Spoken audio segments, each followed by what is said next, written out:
So Katrina, I don't know if you noticed, but you're really standing on one of the best rooftop with the greatest view ever. Feels like that. And yeah, and you know, when you take a look around and you see the red and yellow lights, bright red Yeah. and yellow lights, Okay. this is a revolving restaurant. When you go to the top and have a food, Mm-hmm. the food is So, maybe the different, but you know, the experience is something amazing okay. because you're sitting and seeing the Delhi while having the food.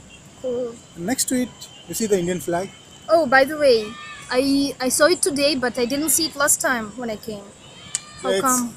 it's a recent development, like 6 months back. The government, Ah, so that's new? yeah, that's pretty new. The Okay. government thought, why not I to bring wish I could see something it better. in Okay. the center to make people feel proud of it and make it more patriotism, give them the patriotism feeling. So they Mm-hmm. brought it, and it's one of the most photographed places. It's getting everyone. If you see the selfie, a lot of people are taking photographs.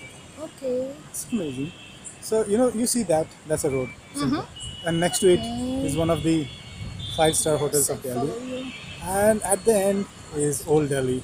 Really, Oh, the Delhi. experience of Old Delhi is something I don't know. Okay. It's Yeah, there I crazy. was. You were in But it's nice to see from the rooftop. rooftop. And how was the experience?